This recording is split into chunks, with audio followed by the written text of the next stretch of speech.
어제가 무슨 날이었는지 혹시 아세요? 토요일 뭐 등등등. 어제가 무슨 날인지 잘 기억이 안 나신 분들은 이민 오신 지 너무 오래된 겁니다. 아니면 여기서 태어났거나. 아마 우리 에론이 여기서 태어났나? 여기서 태어났어? 그러면은 어제가 무슨 날인지 민우도 몰랐을 거고, 그 옆에 있는 우리 희진이나 재우는 이제 기억이 날랑가 안 날랑가 모르겠지만 살짝 어제가 무슨 날이죠? 어린이날이었어요. 그러셨죠. 어제가 어린이날이었어요. 그래서 그 한국에 친구가 있는 분들은 페이스북 보면 다 어때요? 애들 손잡고 줄줄이 어디 갔다 왔는데 차가 엄청 막혔다니 뭐 이런 얘기들이 막 나와 있을 겁니다. 다행이죠. 미국에는 어린이날이 없어서. 농담이고요. 예. 어쨌든 어제 어린이날이고 5월을 한국에서는 뭐라고 부르는가 하면 가정의 달이라고 부릅니다. 그래서 한국 사회뿐만 아니라 한국 교회도 대부분 이제 첫째 주는 어린이주일로 지키고요. 둘째 주는 어버이주일 이렇게 지킵니다. 근데 그 부분은 이제 미국도 비슷하죠. 그렇죠? 미국도 다음 주 일요일, 다음 주 주일이 무슨 날이에요? Mother's Day죠. 어머니 날. 얘네는 어머니 날하고 아버지 날을 따로 해놨어요. 이유가 뭐예요? 많이 팔려고. 아버지 날하고 어머니 날하고 같이, 제 말이 농담이 아니라니까요. 진짜예요. 만약에 한 날 해놓으면은요, 둘 중에 한 명의 선물만 사거나 둘 다 사되 반값으로 사야 되지 않겠어요? 그러니까 한 달 동안 또 열심히 벌어서 아빠 선물은 한 달 뒤에, Father's Day는 6월 달에 있습니다. 잘 기억하시고 우리 아버지들을 위해서 우리 자녀들은 한 달 동안 열심히 아이디어도 내보고 준비하실 수 있기를 바랍니다. 어쨌든 가정이라고 하는 것이 참 중요해요. 믿는 사람이건 믿지 않는 사람이건 우리 중에 진짜 가족이 없어도 된다라고 생각하시는 분은 없잖아요.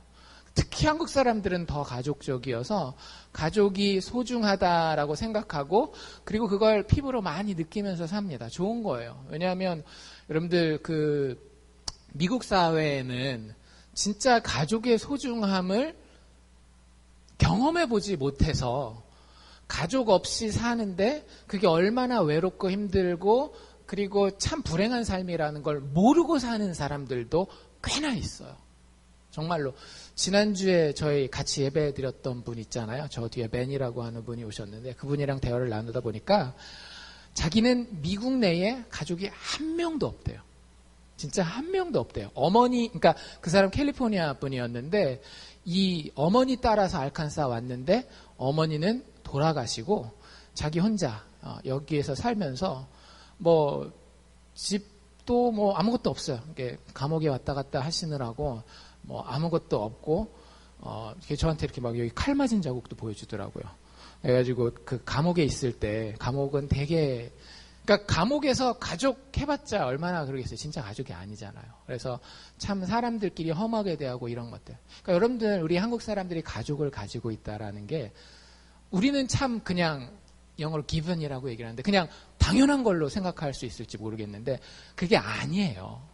한국 문화가 가족이라고 하는 것을 사회 전체가 굉장히 존중해왔고 그것에 대한 좋은 열매를 우리가 지금 알지도 못하는 사이에 따먹고 있는 겁니다. 그리고 사실 그게 성경의 명령이기 때문에 그런 거예요. 성경의 명령이 가족에 대해서 굉장히 여러 각도에서 우리가 귀중하게 여겨야 되고 존중하고 사랑하고 이런 부분들이 우리에게 명령으로 주어지는데 하나님 다 우리를 잘 되게 하시려고 그런 것인데 믿지 않는 사람들도 그 원리 가운데 있을 때 하나님이 같은 복을 주시는 거죠. 그래서 우리가 누리고 있는 것에 대해서 그 가정에 대해서 감사하실 수 있기를 원하고요. 아침에 우리 그 영어 성경 공부하는데도 첫 번째 질문이 뭐였는가 하면 home 이렇게 가정이잖아요. 가정이라고 하는 단어를 들었을 때 여러분들에게 생각나는 어렸을 때의 긍정적이고 좋고 따뜻한 경험이 뭐였느냐 이렇게 물어보는 그런 질문이 있었어요. 다 이렇게 어렸을 때 좋은 경험들 있잖아요. 우리 남자들은 실용적입니다. 어렸을 때는 빌 걱정을 안 해도 됐더라. 그저 나가서 놀고만 오면 빌은 다 엄마 아빠가 내더라라는 따뜻한 마음 따뜻한 그런 경험도 나누고 했는데 어쨌든 엊그제 제가 본 비디오 중에 이런 비디오가 있었어요. 그 ESPN이라고 하는 스포츠 방송이 있거든요. 거기 아버지랑 아들이 나와서 인터뷰를 하더라고요. 그래서 애가 한 뭐 10살, 4학년이니까 여기 나이로 몇 살 정도 돼야 될까요? 한 9살, 10살? 그 정도 됐겠죠. 그 아버지랑 아들이 그 스포츠 프로그램에 나와서 인터뷰를 하는데 사연이 이렇습니다. 혹시 페이스북이나 이런 걸 많이 하시는 분들은 그 비디오만 따로 봤을 수도 있어요. 그 비디오가 어떻게 되는가 하면 아버지가 스마트폰으로 아들을 찍어요. 아들을 찍는 그 장면부터 나오는데 위치는 어디냐 하면 그 아파트 주차장입니다. 여러분들 아파트 사셔보신 분들 알죠? 미국 아파트 주차장에 애가 이렇게 걸어가요. 근데 복장이 야구복 복장. 딱 경기 나가기 전에 그 깨끗한 야구복 있잖아요. 그걸 딱 입고 모자 딱 쓰고 나가요. 근데 아빠가 사진을 찍는데 표정이 아주 안 좋아요. 왜 그랬을까요? 굉장히 기대했는데 그날 자기 생일이었거든요. 근데 아빠가 아무것도 준비를 안 한 거예요. 그래가지고 입이 이만큼 나와가지고 내 생일인데 당연히 생일 챙겨줘야 되는 것처럼 이놈들이. 어쨌든 그런 거 있잖아요. 그래서 그렇게 막 그래가지고 걸어가는데 아빠가 살짝 약을 올려요. 야, 너 오늘 큰 게임 있잖아. 이렇게 막 뾰루퉁해가지고 가면 되겠어. 잘 힘 차리고 잘 가. 막 이러면 아무 대답도 안 하고 궁시렁궁시렁 거리면서 차에 타가지고 딱 앉아요. 차에 앉아가지고 완전히 그 불만에 가득 찬 표정을 아빠가 잘 담습니다. 애가 막 왜 찍냐는 듯이 벌써 이제 그때쯤 되면 이제 머리가 크잖아요. 그래가지고 막 그러고 있는데 아빠가 야, 그렇게 그 게임 나가는데 그러고 있지 말고 뒤에 가서 트렁크에서 가방이나 꺼내와. 해가지고 트렁크로 딱 갑니다. 트렁크를 딱 열었는데 아마존 박스가 하나 딱 있는 거예요. 뭐가 들어있는가 하면 얘가 그전부터 그렇게 노래를 부르던 새 야구방망이. 아주 그냥 취향이 독특하더라고요. 초록색. 야구방망이 초록색은 제가 처음 봤습니다. 초록색 야구방망이가 그 안에 들어있는 거예요. 근데 애가 너무 감격해가지고 막 울어요. 그러니까 아빠가 이렇게 얘기를 합니다. I ain't forget about you. 라고 하면서 아빠가 어떻게 너를 잊을 수 있겠어 하면서 비디오 찍으면서 자기도 같이 울어요. 그러니까 이런 비디오들은 사실은 여러분들 영상 찾아보면 많이 있습니다. 근데 이게 뜬 이유가 뭐냐면 그날 그 배트를 들고 경기에 나갔거든요. 그래가지고 그 챔피언십 경기였는데 애가 그 배트를 들고 홈런을 쳐요. 우와! 공이 막 넘어오는데 아빠가 잡아요.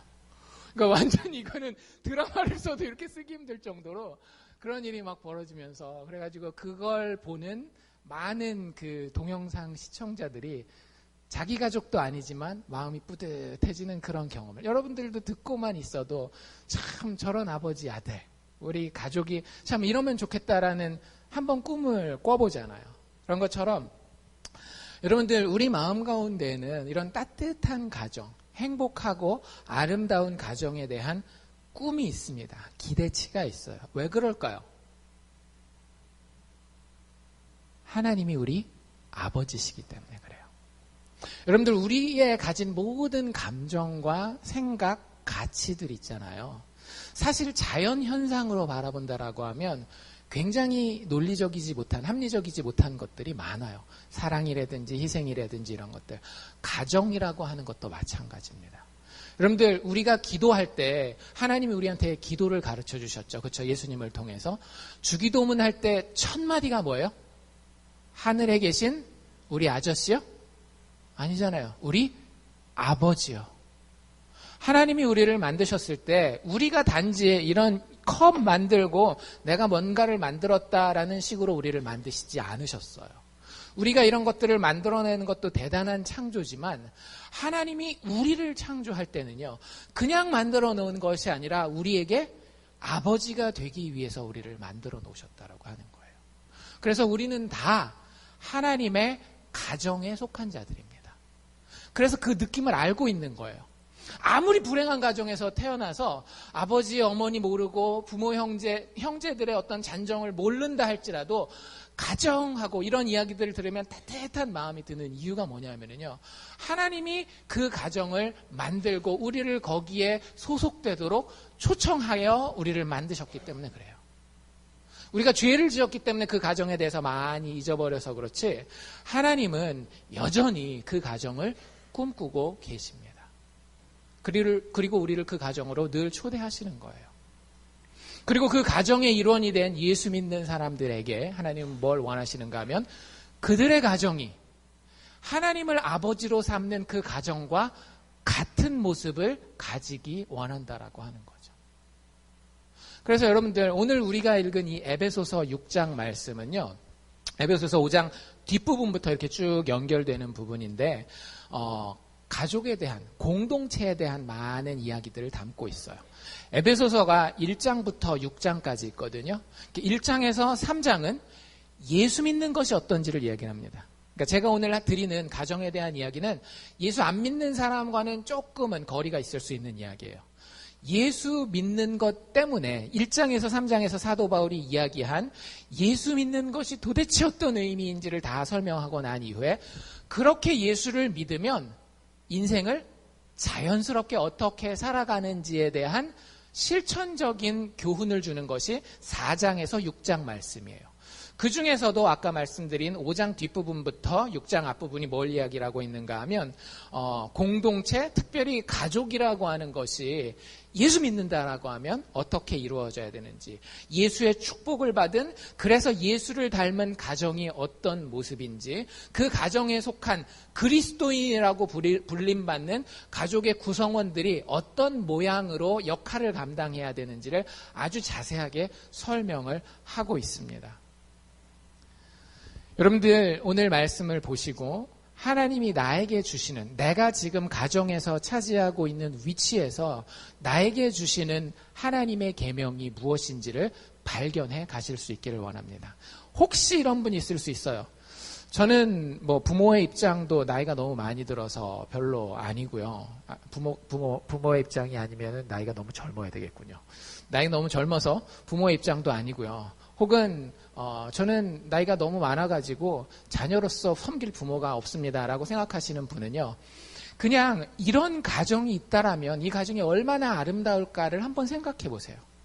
그리고 그 가정이 우리가 마지막에 하나님과 가지게 될 가정이라는 생각을 하십시오.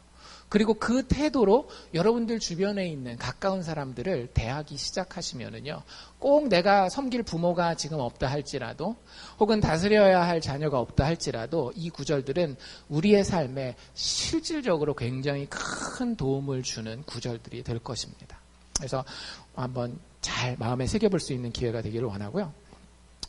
오늘 저희가 살펴보는 부분은 6장 1절에서 4절, 즉 자녀와 부모에 대한 이야기만 다루고 있지만 그 앞에는 어떤 이야기가 나오는가 하면 아내와 남편에 대한 이야기가 나오고요.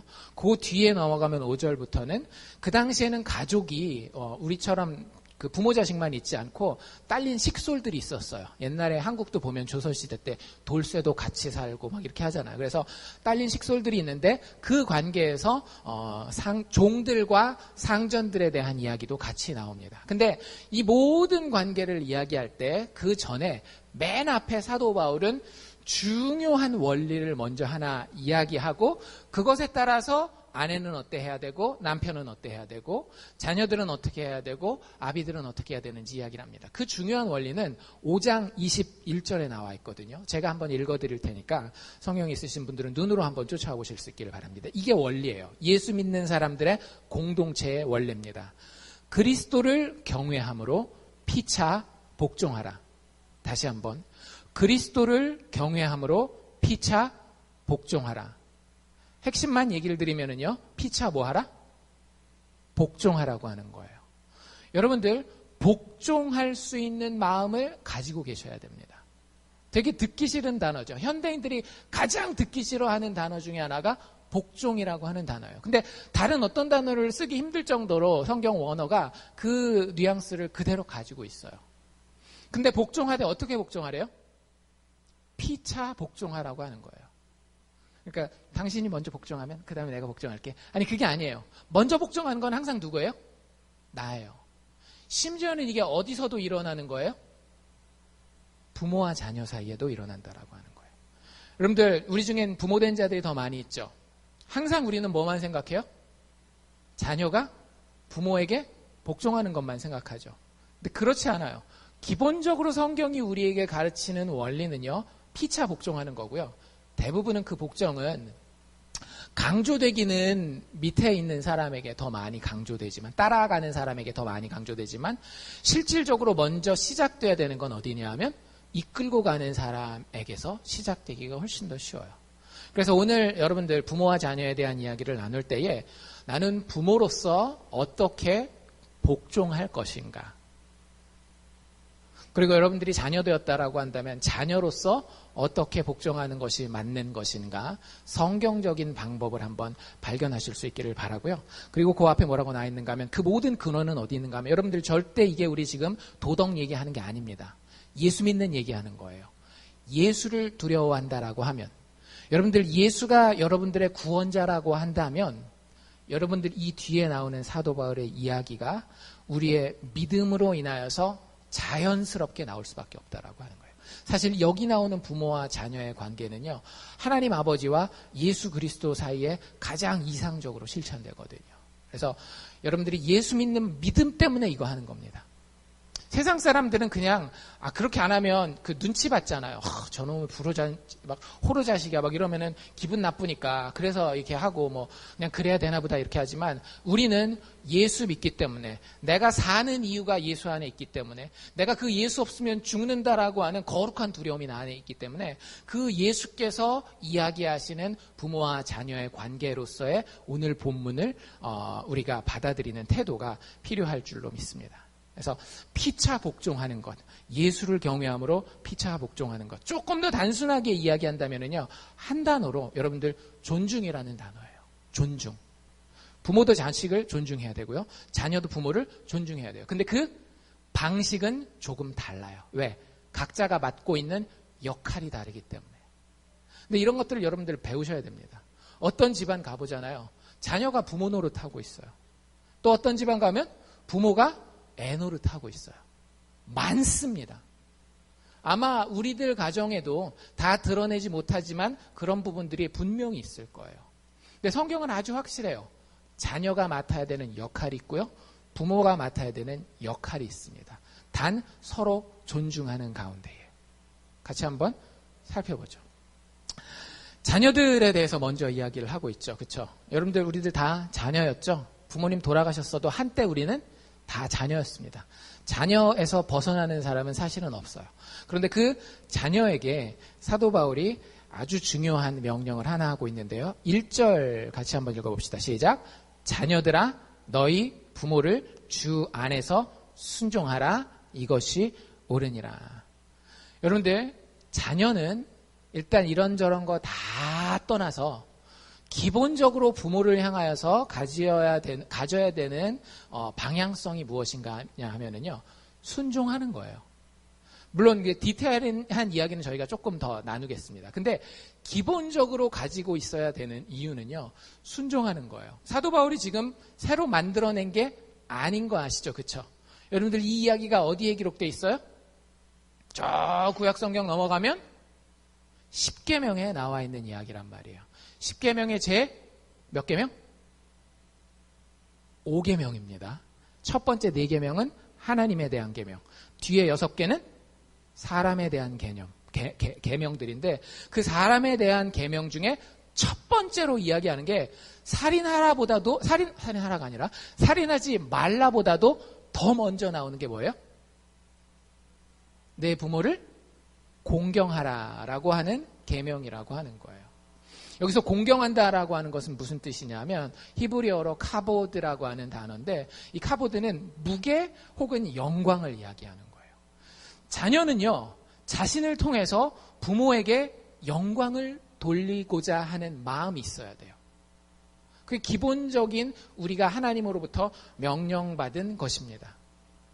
참 신기한 건 뭐냐면요, 아까도 얘기한 사람에 대해서 그 계명들이 쭉 있다라고 얘기를 했잖아요. 하나님에 대한 계명 위에 4개가 있고요, 사람에 대한 계명을 시작할 때 첫 계명이 부모에 대한 계명일 뿐만 아니라 그 다음에 그 10계명을 자세히 읽어보신 분들은 알겠지만 그 10계명 전체에서 유일하게 축복이 딸려있는 계명이에요.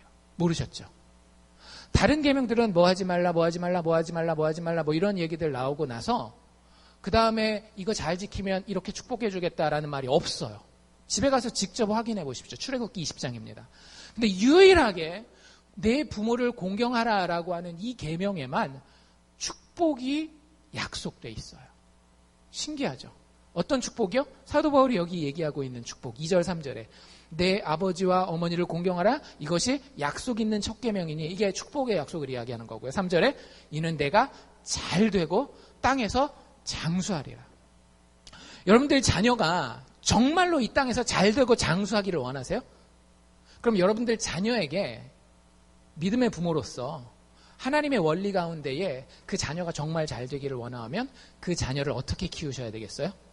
부모를 공경하는 자로 키우셔야 돼요. 부모를 공격하는 자 말고 부모를 공경하는 자로 키우실 수 있어야 돼요. 여러분들 이건 아주 어렸을 때부터 해야 가능한 겁니다. 그렇다고 나이 들었으니까 이제 포기한다? 아니에요. 여전히 그 아이가 들을 수 없는 데가 있다라고 한다면 기도 가운데에 내 자녀가 나를 위해서가 아니에요. 나를 위해서가 아닙니다. 내가 부모니까 자녀한테 대접받고 이런 게 아니라 자녀를 정말 사랑하시고 자녀가 정말 잘 되기 원한다라고 한다면요. 그 자녀가 부모 공경할 수 있는 자녀가 되어야 그 자녀가 이 하늘 약속대로 잘 되고 땅에서 장수한다라고요. 우리는 그 자녀한테 좋은 옷 입혀주고 많은 돈을 부어주고 좋은 사람들 만나게 하고 하면 그 자녀가 축복받을 거라고 생각하는데 아니라고요. 여러분들 우리 지난주에 얘기했잖아요. 축복은 내 능력으로 되는 게 아니라고 말씀드렸죠. 신으로부터 얻어야지만 그게 축복인데 그 신이 우리에게 뭐라고 얘기를 하고 있다고요? 네 자녀들 축복받으려면 부모를 공경하게 해라. 여러분들 제가 단언합니다. 이민사회에서 자녀들이 부모들 영어 못한다고 무시하는 경우들이 있어요. 여러분들 그거 시도 잘하지 못하게 해야 돼요. 폭력적이고 과격하고 애들처럼 똑같이 싸우라는 이야기가 아니라 영어가 안 돼서 그 아이가 무시한다라고 한다면 그 아이를 위해서 내가 얼마나 희생했는지 알려주셔야 돼요. 여러분들의 기회를 얼마나 희생했는지 그것이 얼마나 고귀한 것이었는지 여러분들 스스로도 알고 그걸 자녀들에게 알려주셔야 한다라고요. 그리고 능력으로 안 되는 것 같으면 여러분들이 영어를 배우러 다니셔야 돼요. 농담이 아닙니다. 자녀가 무시할 정도의 그런 것들이 있다라고 한다면 내가 그 무시받지 않기 위해서라도 열심히 영어 공부하셔야 되는 거예요. 이게 자녀를 축복하는 길이에요. 자녀가 내 자격 때문에 나를 공경하는 건 아닙니다. 근데 내가 하나님 앞에서 내 자녀에게 공경받아야 되는 대상이라는 걸 아는 건 굉장히 중요해요. 그 권위를 세우는 것이 옳은 거예요. 여기 보면 사도 바울이 다른 어떤 이유도 설명하지 않아요. 그렇게 되면 이렇게 가정의 시스템이 잘 돌아갈 거 아니야. 이렇게 질서가 잡힐 거야. 그런 얘기 하지 않아요. 사도 바울이 자녀들에게 자녀들아 너희 부모를 주 안에서 순종하라 해놓고 이유로 밝히는 게 뭐예요? 이것이 옳으니라. 이게 맞는 거기 때문에 그렇게 하는 거예요. 하나님 앞에서 자녀는 부모를 공경하고 순종하는 게 맞는 겁니다. 유일하게 축복이 언급되어 있을 정도로. 왜 그럴까요? 왜 이게 옳은 걸까요? 왜 자녀가 부모를 순종하는 게 하나님 보시기에 옳은 걸까요? 생각해 보셨어요? 그냥 힘이 없으니까? 그동안 해준 게 있으니까? 아니에요. 여러분들 우리와 부모의 관계는 절대적으로 뭘 반영하게 되는가 하면 우리와 하나님의 관계를 반영하게 됩니다. 우리가 부모를 어떻게 생각하느냐, 내가 됐건 내 자녀가 됐건 그 개인의 부모를 어떻게 대하느냐는요, 정말 백발백중 뭘 보여주는가 하면 그가 하나님을 대하는 태도를 100% 반영하게 돼 있어요. 아무리 우리 아이들이 수련회 가서 눈물 질질 짜고 막 하나님 사랑해요 그래도요, 집에 와서 부모님 말에 불순종하고 부모님을 우습게 알고 하면은요, 하나님을 똑같이 생각하는 거예요. 그건 100% 확실합니다. 100% 확실해요. 그래서 여러분들 스스로가 자녀된 자로서 내 부모에게 어떤 마음을 가지고 있는지를 먼저 생각해 보십시오. 일단 내 아이들 생각하기 전에 내가 아직 부모님 살아계신 분들 많잖아요. 그렇죠? 그 부모님에게 정말로 어떤 마음을 가지고 있는지. 죄송하지만 많은 분들이요, 제가 이렇게 보고 있잖아요. 겉으로는 다 해요. 뭐 돈도 붙여드리고 뭐 이런 거 해요. 근데 실질적으로 그 태도에서 정말 존중한다라고 하는 건 못 느낄 때가 참 많이 있어요.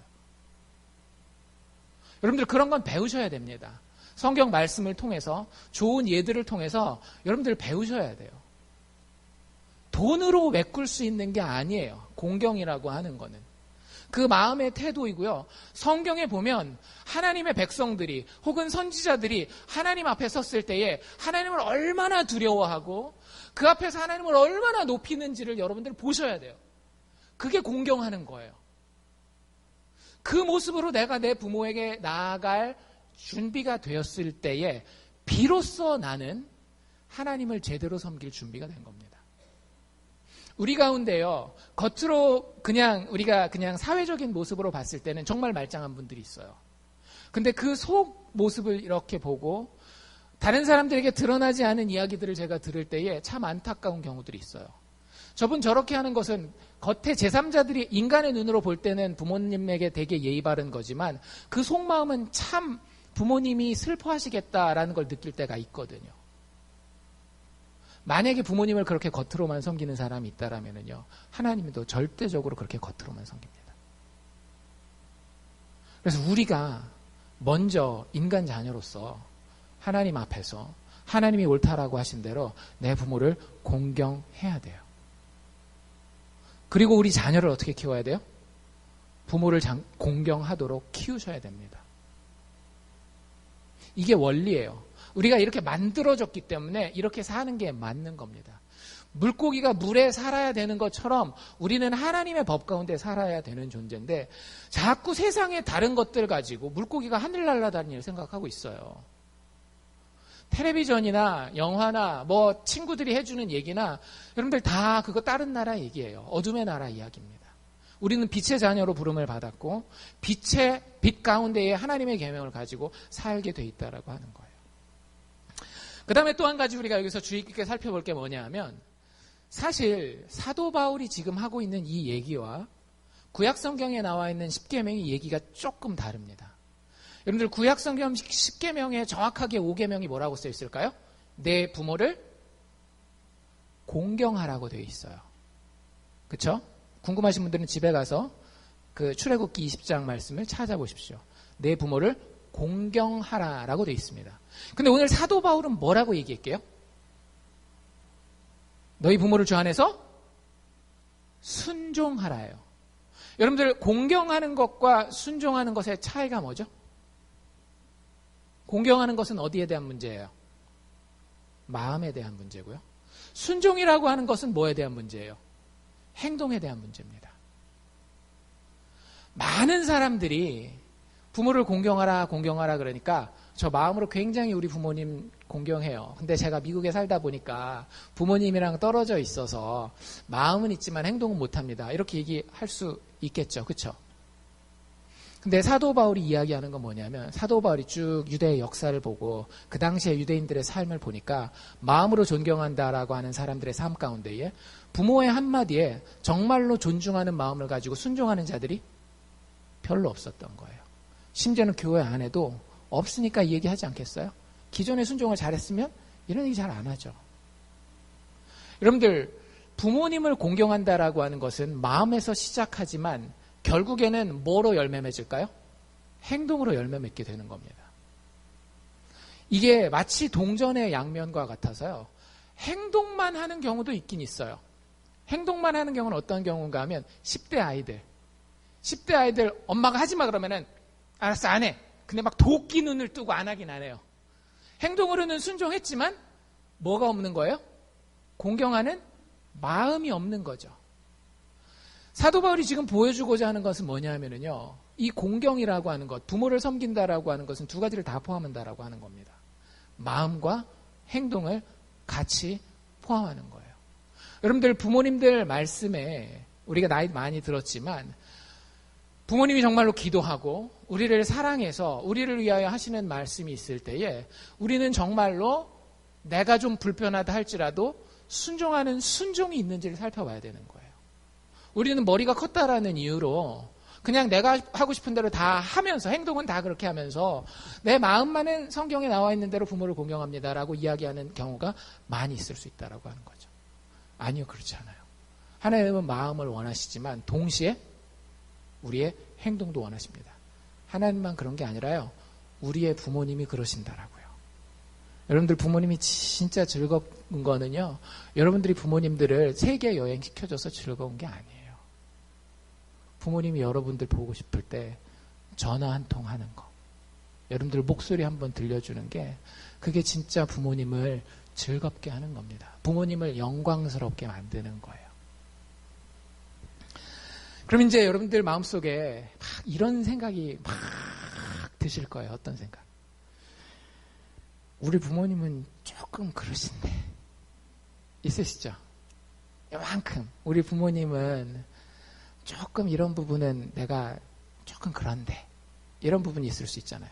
게다가 이게 진짜 큰 문제가 되는 경우는 어떤 경우냐면 지금 에베소서를 쓸 때 사도 바울은 이런 얘기를 할 때 별 부담이 없어요.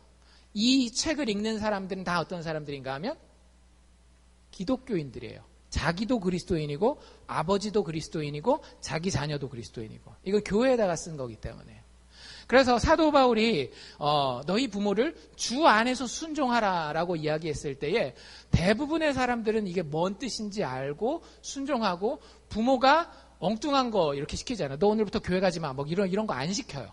이게 당연히 그런 상황이에요. 근데 우리는 조금은 다른 상황 가운데 살고 있죠. 다는 아니겠지만 우리들 가운데에는 믿음이 없는 부모를 가지신 분들도 있고 혹은 믿음이 있기는 하지만 그 신앙이 이렇게 별로 성숙하지 못한 부모인 경우도 있을 수 있다라고 하는 거예요. 여러분들 그때는 어떻게 해야 될까요? 그게 제일 궁금하시잖아요. 왜냐하면 어떻게 해서든지 핑계를 대서 빠져나가고 싶으니까 순종하고 별로 내가 머리가 이렇게 커가지고 아직까지도 복종해야 돼? 이런 생각이 들 수 있으니까. 근데 어쨌든 진짜 여기서 원리는 뭐냐면요. 두 가지 단어를 같이 가야 되는 거예요. 아까 우리 순종하라는 말이 있었죠. 그렇죠? 순종하라는 말 앞에 키워드가 뭐냐면 주 안에서라고 하는 거예요. 우리는 부모에게 큰 그림에서 순종하는 게 맞습니다. 근데 순종하라라고 하는 단어와 주 안에서라고 하는 단어가 순서를 정해야 된다라고 하면 어떤 단어가 먼저 가야 될까요? 주 안에서가 먼저 가야 되는 거예요. 우리가 순종하되 주 안에서 순종하는 거예요. 아무리 믿음의 부모라도요. 만약에 믿음의 부모가 성적 욕심이 되게 많아요. 그래가지고 자식이 이렇게 그 숙제를 못했어요. 오늘까지 내야 되는 건데 못했는데 친구 거 뺏겨가지고 오늘 아침에 가서 꼭 내라 라고 부모가 얘기했어요. 그러면은 야 우리 어머니 예수 믿으시는 분이고 성경에서 부모를 순종하라 그랬으니까 오늘 가서 숙제 뺏겨가지고 내서 좋은 성적 받아야 되겠다. 이러면 되겠어요? 안 되겠어요? 안 되는 겁니다. 여러분들 성경에 순종과 공경과 믿음이라고 하는 것은요. 사실은 그냥 아무거나 다 하라는 얘기가 아니에요. 하나님은 우리가 잘 되게 하기 위해서 가장 지혜로운 길을 하나님의 지혜 가운데에 알려주시고 그 길을 이러이러해서 쫓아가게 하십니다. 때로는 우리가 이해 못할 때도 있지만 그래서 주 안에서 순종하라고 했을 때는 순서가 있다라고 하는 거죠. 뭐가 먼저라고요? 주 안에서. 그리고 난 다음에 순종하는 거예요. 그래서 믿는 부모라 할지라도 주 안에서 옳지 않는 것에 대해서 요구할 때는 어떻게 해야 돼요? 여러분들 거절하셔야 됩니다. 그게 부모님을 영광스럽게 하는 거예요. 나중에 이거 엄마 아빠가 그러라 그래서 그랬어요. 그러면은 웬 집안 망신이에요. 엄마가 컨닝하라 그랬어요. 엄마가 뺏겨서 내라 그랬어요. 그러면 웬 집안 망신이냐고요. 그 부모를 공경하는 게 아닙니다. 부모를 영화롭게 하는 게 아니라고요. 그래서 순서가 중요한 거예요. 주 안에서 순종하라. 그러면 믿지 않는 부모일 때도 사실은 답이 나오는 거죠. 그렇죠? 믿지 않는 부모도 자녀의 정말로 선함을 위해서 일반 은총 가운데에 우리에게 좋은 것을 이야기할 때는 순종하는 거예요. 존중하고 존경하는 마음으로. 하지만 부모라 할지라도 육신의 부모라 할지라도 우리에게 영적인 부분에 해가 되는 부분을 제한한다라고 하면 어떻게 해야 되겠어요? 기도하는 가운데 정중하게 넣으라고 이야기할 수 있어야 되는 거예요. 여러분들 이게 성경적으로 부모를 공경하는 겁니다. 그게 성경적으로 부모를 순종한다라고 하는 거예요. 단 제발 제가 말씀드린 이 마지막 걸 핑계로는 삼지 마세요. 어차피 엄마가 얘기한 거는 또 틀린 거야. 아빠가 얘기한 거 이것도 틀린 거야. 자꾸 이런 생각하지 말고 기본적으로 일단 어떤 마음을 먼저 가지고 있어야 되는가 하면 부모라면 자식을 위해서 맞는 얘기하지 않겠나. 이걸 기본적으로 가지고 있어야 되는 거예요. 그분이 믿는 부모건 안 믿는 부모건. 하나님 그걸 아셨기 때문에 기본적인 방향성에 있어서 우리에게 자녀들아 부모를 순종하라, 부모를 공경하라 이야기하시는 거예요. 그래서 믿지 않는 부모를 여러분들이 존중하고 공경하실 수 있기를 바랍니다. 단 지혜롭기는 해야 되겠죠. 주 안에서라는 전제가 조건이 붙어 있으니까. 그래서 여러분들이 그런 마음으로 좋은 자녀가 되시고 그런 좋은 자녀들을 키워내세요. 여러분들의 자녀가 혹시 여러분들이 하나님의 계명에 미치지 못하는 것으로 자녀들을 양육할 때 자녀들이 놓으라고 얘기를 하면 아, 이 자녀가 나를 영화롭게 하고 있구나라고 그렇게 여러분들 자녀를 양육할 수 있을 만한 자녀관을 우리 스스로가 가지고 있어야 됩니다. 그게 성경이 이야기하는 복된 예수 믿는 자녀된 도리예요. 하시기 조금 힘드십니까? 성령께 맡기고 기도하면서 쫓아가십시오. 우리 부족해요. 저도 부족해요. 제가 말씀드리지만 저도 참 부끄러운 자녀예요. 하지만 늘 성령께 붙들려서 기도하고 간절히 바라고 또 회개하면 하나님이 일어나서 나로 하여금 하나님이 보시기에 자랑스러울 만한 자녀를 만들어 가시는 거예요. 그게 자녀들에 대한 이야기고요. 아비들에 대한 이야기가 있죠. 여러분들 여기 아비들아 이렇게 나왔으니까 엄마는 빼고 이렇게 생각하시면 안 됩니다. 이 아비드라라고 하는 단어는 주로 아버지들을 부르는 단어지만 그 당시 로마 헬라어 분위기에서는 많은 경우에 아버지와 어머니 둘 다 부모를 다 가리키는 경우에 쓰는 단어입니다. 참 신기한 건 뭐냐면요. 양으로 봤을 때는 자녀들에 대한 게 몇 절이었어요? 4절 중에 3절이 자녀들아 이렇게 해라라는 거였어요. 부모들아 이렇게 하라는 한 절밖에 안 됩니다. 근데 그 속 내용을 이렇게 잘 살펴보잖아요. 자녀들은 지켜야 될 게 하나밖에 없어요. 뭐였어요? 순종하라 이거 하나밖에 없어요. 근데 짧은 절, 4절 한 절 딱 하는 동안에 부모들은 해야 될 게 몇 개 있을까요? 2개가 있어요. 제가 잘 생각해 보니까 이런 것 같아요. 애들은 말귀를 못 알아듣잖아요. 그러니까 한 가지 얘기하고 길게 얘기한 거예요. 부모들에 대해서는 어떻게 얘기한 거예요? 야, 니들 컸으니까 내가 짧게 요점만 얘기해도 금방 알아들어. 이렇게 얘기를 하는 거예요. 그러니까 만약에 우리가 부모라고 한다면 지금 사도 바울이 성령의 감동을 통해서 하나님의 뜻을 우리에게 말씀하실 때 빨리빨리 알아들으셔야 되는 겁니다. 그래서 그 부모들이 해야 되는 것 2가지가 크게 2가지로 나뉘어지는 거예요. 하나는 하지 말아야 될 게 있고요. 하나는 해야 되는 게 있어요. 하지 말아야 될 것부터 먼저 보죠. 거기 먼저 나와 있으니까. 4절에 뭐라고 되어 있어요? 또 아비들아 너희 자녀를 노엽게 하지 말라. 쉽게 얘기하면 무슨 뜻이죠?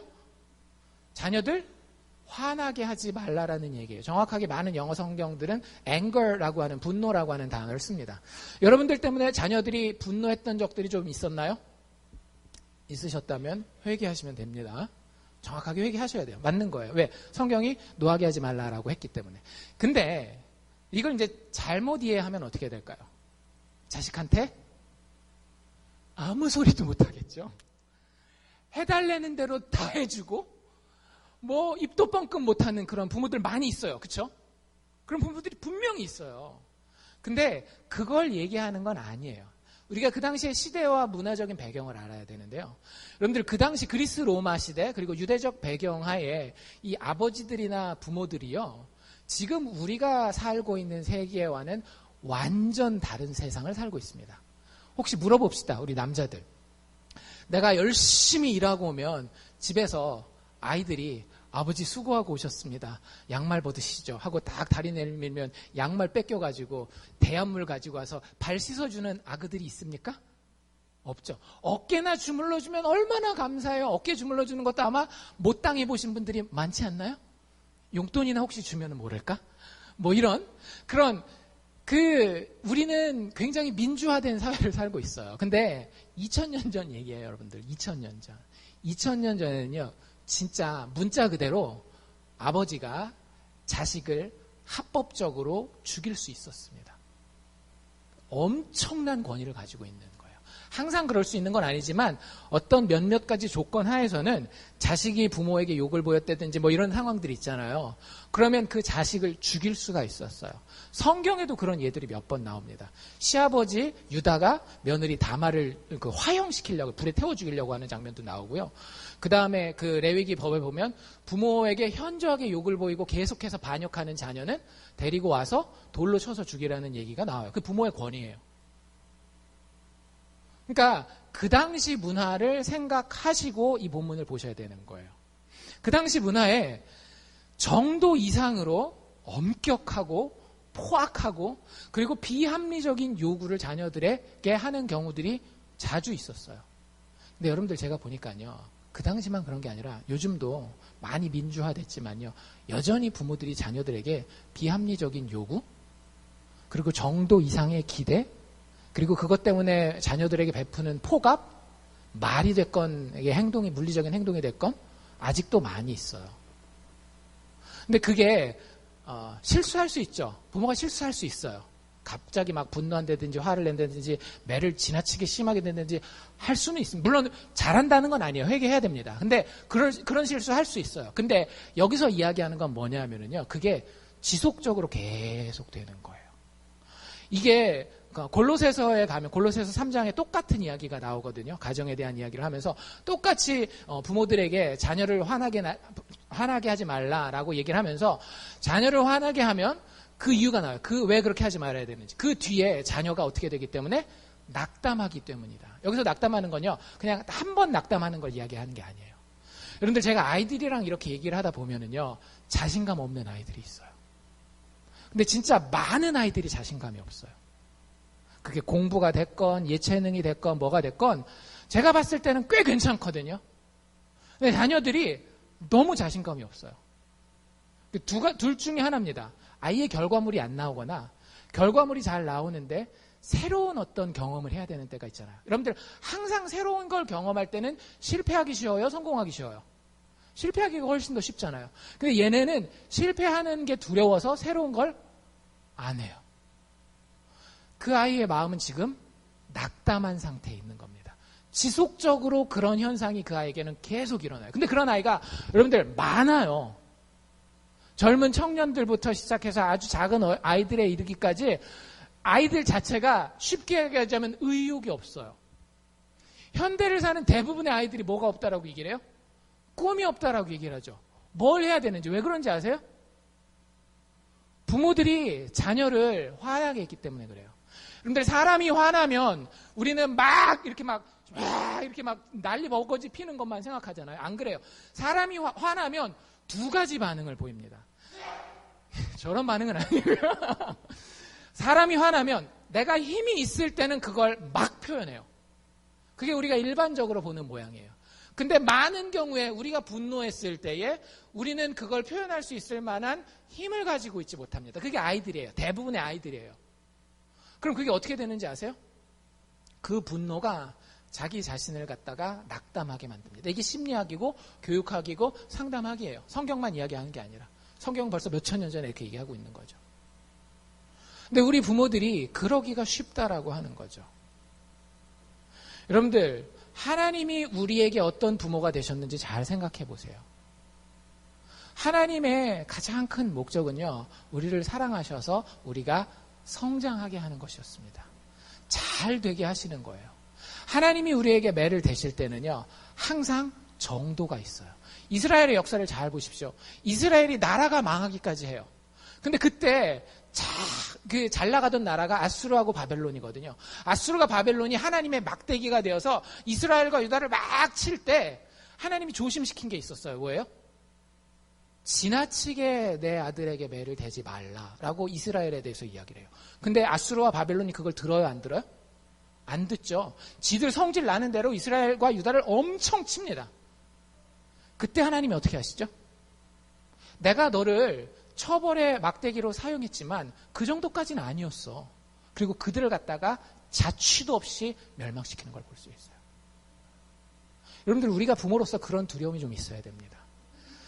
제가 얘기하는 건 단지 그 막대기를 들고 물리적인 이 힘을 가하는 것만 이야기하는 게 아니라는 걸 아셔야 돼요. 우리가 막대기를 가지고 그 일을 할 수도 있지만 입술을 가지고 그 일을 할 수도 있습니다. 그리고 집안의 분위기를 가지고도 얼마든지 그렇게 할 수 있어요. 정말 많은 경우 현대에는 사실은 막대기를 쓰지 않고 자녀들을 노엽게 합니다. 자녀들이 꿈이 없어요. 물어봐도. 왜냐하면 뭔가 시도해볼 이 여지가 없고 까딱 잘못하다가는 내가 죽거든요. 그러니까 매를 맞아서 죽지 않더라도 내가 인간적으로 인격적으로 죽어나가는 거예요. 엄마 아빠의 말 한마디에, 엄마 아빠의 눈빛 하나에. 그거 하지 말라는 겁니다. 그거 해놓고 한국적인 문화라고 자랑스럽다? 아니에요. 여러분들 한국인으로 죽으실래요? 천국인으로 죽으실래요? 천국인으로 죽어야 다시 살아나지 않을 겁니까? 우리가 부활을 바라보는 자로서 우리는 성경을 따라가야 되는 거예요. 근데 성경에서 부모에게 주는 첫 번째 계명, 너희 자녀를 노엽게 하지 말라라고 하는 거죠. 나중에 우리 젊은 친구들도 부모가 되면 꼭 그렇게 하십시오. 성경이 우리에게 이야기하고 있는 태도가 무엇인지. 왜냐하면 인간은 본능적으로 포악해요. 전쟁을 겪은 세대는 전쟁을 겪은 세대로, 전쟁을 겪지 못한 세대는 전쟁을 겪지 못한 세대대로 인간은 이 안에 폭력을 가지고 있어요.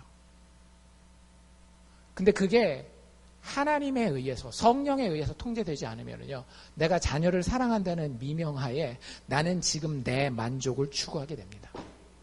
분명해요, 이건. 여러분들, 그건 제가 단언하건대 자녀 사랑이 아니에요. 내 만족이지. 절대 그러지 마십시오. 하나님 앞에서 이 아이가 자라기 위해서 내가 가야 하는 곳이 어디까지인가를 정확하게 선을 그을 줄 아셔야 됩니다. 그게 하지 말아야 되는 거고요. 해야 되는 게 있어요. 뭘 해야 된대요? 오직 주의 교양과 훈계로 양육하라는 거예요. 여러분들 진짜 성경 열심히 보십시오. 성경만 보면 모든 게 다 들어있어요. 뭐 저한테 와가지고 자녀 교육에 대해서 상담하고 이런 분들도 많잖아요. 설명은 해드려요. 궁금한 부분에 대해서 긁어는 드리는데 제가 궁극적으로 그런 분들과 하고 싶은 건 뭔지 아세요? 성경 공부. 하나님이 성경에서 자녀에 대해 어떻게 가르치라고 하는지, 어떻게 양육하라고 하는지. 진짜 어떤 교육학도 가지지 못한, 교육학은요, 여러분들 잘 교육학의 역사를 공부해 보십시오.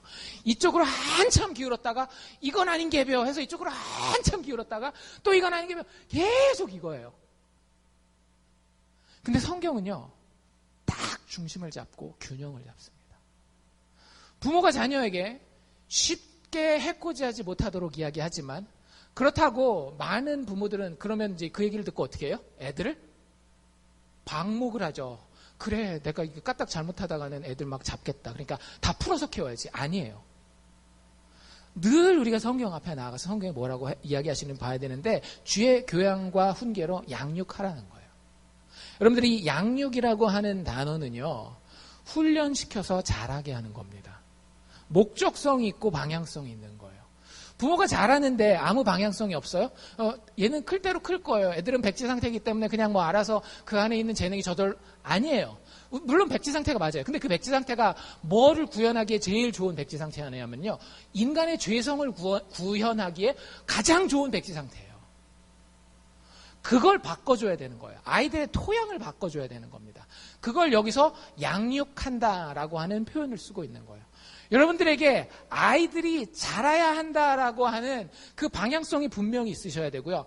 하나님 안에서 이 아이가 분명히 자랄 것이다라고 하는 확신이 있어야 돼요. 안 그러면 그리스도인으로서의 부모의 역할은 제대로 감당하지 못합니다. 그냥 세상 여기 가서 조금 얻어듣고 저기 가서 조금 얻어듣고 내가 하고 싶은 대로 이렇게 하고 싫으면 또 팽개치고 막 이렇게 가게 돼요. 자녀가 여러분들 그렇게 험한 존재가 아니에요. 가치 없는 존재가 아니에요. 하나님의 형상을 담고 있는 존재입니다. 우리가 의도적이어야 돼요. 목적성을 가지고 있어야 되고요. 그 목적은 이 아이가 정말로 한 인간으로서 아름답게 커가는 겁니다. 그냥 내버려서 키운다라고 생각하시면 안 돼요. 근데 그 자녀를 자라게 하는데, 양육하는 데에 두 가지 도구를 이야기하고 있어요. 뭐와 뭘 얘기를 하고 있죠? 주의 교양과 훈계라고 하는 거예요. 교양이라고 하니까 좀 말이 어려울 수 있는데, 이 교양은 가르침을 이야기를 하는 겁니다. 여러분들 애들이 학교 가서 뭘 배우기를 원하세요? 심지어는 애들이 교회 가서 뭘 배워가지고 원하세요? 천만의 말씀입니다. 학교는 여러분들 고등학교쯤 되면 애들이 다 알아요. 그러면 안 되겠지만 지금 미국의 공교육 시스템 하에서는 학교 가서는 배워오는 게 거의 없어요. 애들이 공부 잘하는 애들은 이미 다 집에서 지가 알아서 공부한 애들이에요. 여러분들에게 집에서 공부 가르치라는 이야기는 아니지만 세상은 여러분들 자녀를 가르치지 않아요. 세상은 여러분들의 자녀들을 소비할 뿐입니다. 꼭 기억하십시오. 세상은 여러분들의 자녀를 소비할 뿐이에요. 아무리 그게 교육에 관련된 뭐 그런 상품이라 할지라도요. 세상은 여러분들의 자녀를 소비할 뿐입니다. 소비의 대상이에요. 얼마나 불행합니까? 자녀가 부모가 키우지 않는 자녀는요. 그렇게 불행한 거예요. 여러분들이 자녀를 가르치셔야 돼요. 근데 가르친다라고 얘기하니까 나 수학은 되게 못했는데 영어 제일 싫어하는 과목이었는데 여러분들 그런 걸 얘기하는 게 아니에요. 성경이 영어 가르치라 그랬어요? 영어로 그 양육하라 그랬어요? 영어의 교양으로 양육하라 그러지 않아요. 뭐라? 주의 교양으로 양육하라 그랬어요. 여러분들 가르침은요 2가지 부분이 있습니다. 하나는 교육이고요. 하나는 훈련이에요. 여러분들이 그 사명감을 가지고 있다는 사실 꼭 기억하시고요. 여러분들 좋은 교관이 되려면 어떻게 돼야 될까요? 제가 요즘에 느끼는 게 뭐냐면 그 미국에서 일하는 사람들을 자주 만나잖아요. 교회 홈페이지 할 때도 만나고 뭐 여러분들 운전면허 할 때로 가도 만나고 많이 만나잖아요. 그러면 의외로 굉장히 불필요하게 불친절하고 퉁명스럽고 이런 사람들이 가지는 공통점들이 있더라고요. 다는 아니지만 성격이 그런 사람들도 있긴 한데 공통적으로 그런 사람들이 원래 자기 성격 이상으로 불친절하고 퉁명스럽고 공격적이고 이런 경우들 대부분 어떤 경우인지 아세요? 자기 포지션에 비해서 자기의 능력이 되지 않을 때. 그러면 자기의 능력되지 않음을 감추기 위해서요. 굉장히 폭력적이게 돼요. 말부터도 그렇고 사람들이 오면 막 일단 서리부터 오면은 빠꾸부터 놀 생각을 하는 거예요. 운전면허 시험 시민권 없는 상태에서 가보신 분들 있으세요? 진짜 유학생 그 비자 가지고 갔는데 몇 번을 돌아왔는지 몰라요. 근데 보니까 일을 잘 처리하는 사람은요, 이게 어떻게 되는지 아는 사람은 제대로 탁탁탁 방법을 알고 필요한 것만 시켜요. 근데 이 유학생들이 운전면허 신청하러 오는 케이스는 자주 있는 케이스는 아니잖아요. 근데 그 자리에 있는 사람이 그 일을 어떻게 하는지 몰라요. 그러면 제가 속으로 다 얘기해 주고 싶었어요. 모르면 모른다. 그래, 내가 딴 사람 찾아갈게. 근데 죽어도 모른다라는 말은 안 하는 거예요. 그리고 그걸 자신의 어떤 포갑적인 태도로 포장을 합니다. 여러분들 사람은 알아야 돼요. 일단 알지 않으면은요 그 자리가 참 못나집니다. 부모도 똑같은 거예요. 여러분들이 좋은 그리스도인 부모가 되기를 원하십니까? 알아야 돼요. 뭘 알아야 되겠어요? 성경을 알아야 돼요. 제발 여러분들 성경 좀 아십시오. 기분 나쁘실지 모르겠지만 성경을 아세요. 성경의 지식이 아니라 성경을 마음으로 아셔서 그 안에 예수가 얼마나 능력 있는 존재인지를 여러분들이 뼈저리게 머리에서 가슴, 손, 발끝까지 다 아셔야 되는 거예요. 누구에게 가서 우리 아이들이 예수에 대해서 배우고 예수에 대해서 경험할 수 있겠어요? 교회 아니라니까요. 여러분들 그랬으면 주일학교 사역이 다들 성공했겠죠. 미국 교회나 한국 교회나 애들 대학 가면 다 어떻더라고요? 50% 이상이 교회를 떠난다라고요. 왜요? 부모들이 자녀를 가르치기를 포기했기 때문에. 지금도 늦지 않았습니다. 내 자녀가 50이라 할지라도 60이라 할지라도요. 여러분들이 부모면 그 자녀에게 성경에 맞는 이야기를 이야기해 줄 수 있어야 돼요. 내 자녀가 세상에 나아가서 사기칠 생각하고 있을 때에 얘야, 아들아, 딸아, 그건 성경적으로 맞지 않다 라고 이야기해 줄 수 있는 부모가 돼야 된다라고요. 누가 이야기해 주겠어요?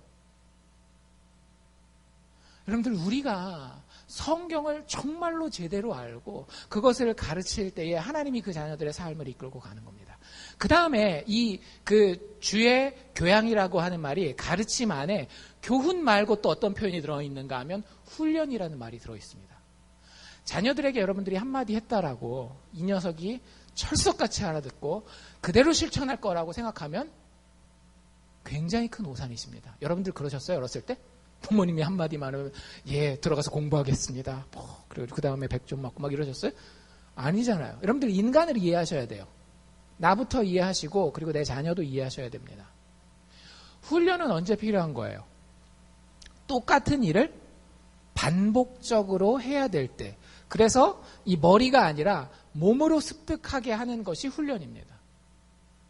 여러분들 자녀가 하나님의 계명대로 하나님의 성품대로 자라가고 하나님을 믿는 믿음으로 커가는 것이요. 우리가 한마디 한다라고 절대 되지 않아요. 그게 됐으면 교회 와서 애들 다 뒤집어졌죠. 목사님들이 전도사님들이 한마디 할 때마다. 그렇지 않더라고요. 교회 교육에 한계가 있는 이유가 뭔지 아세요? 일주일에 1시간밖에 못 본다라고 하는 거예요. 훈련은 일주일에 1시간 가지고 안 돼요. 훈련은 많은 시간이 필요합니다. 여러분들의 자녀가 있으면은요, 그 자녀가 바른 선택을 할 수 있도록 옵션을 던져주고 무엇이 맞는지 알려주면서 그 기회를 여러 번 제공해야 된다라고 하는 거예요. 반복적으로 실패한다 할지라도. 여러분들 제가 장담하고 하는데 그러면 삽니다. 그러면 자녀가 살아요.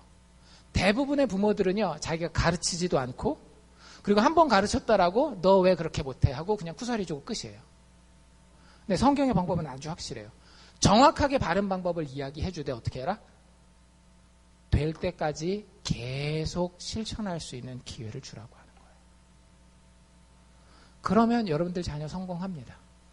하나님이 이야기하신 그 모든 축복 가운데 여러분들 자녀들이 들어갈 수 있어요. 우리는 우리 방식으로 하죠.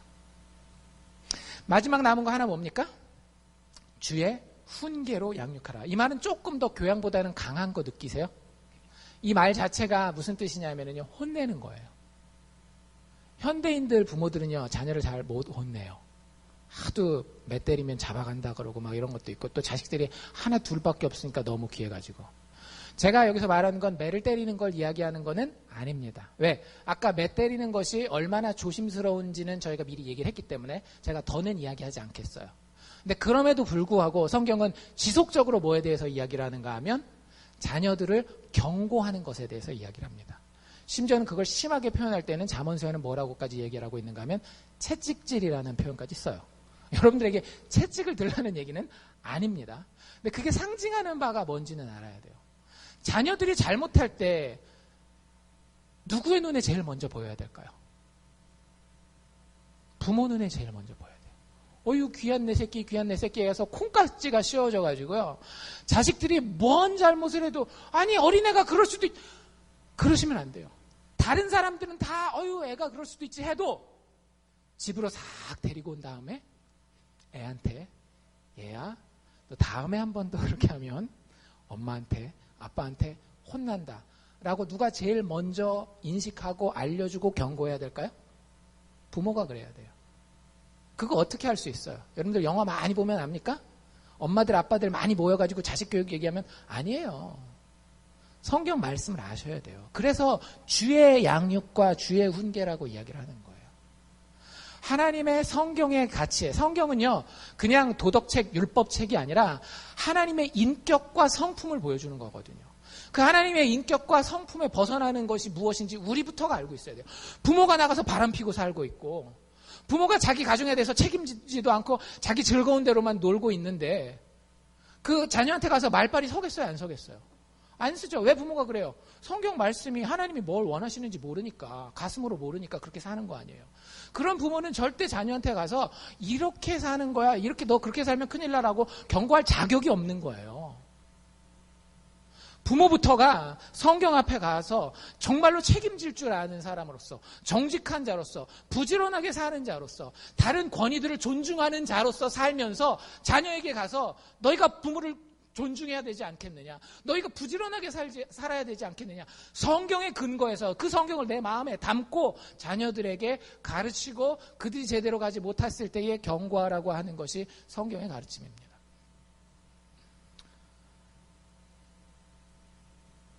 자녀들아, 아비들아, 이렇게 따르라.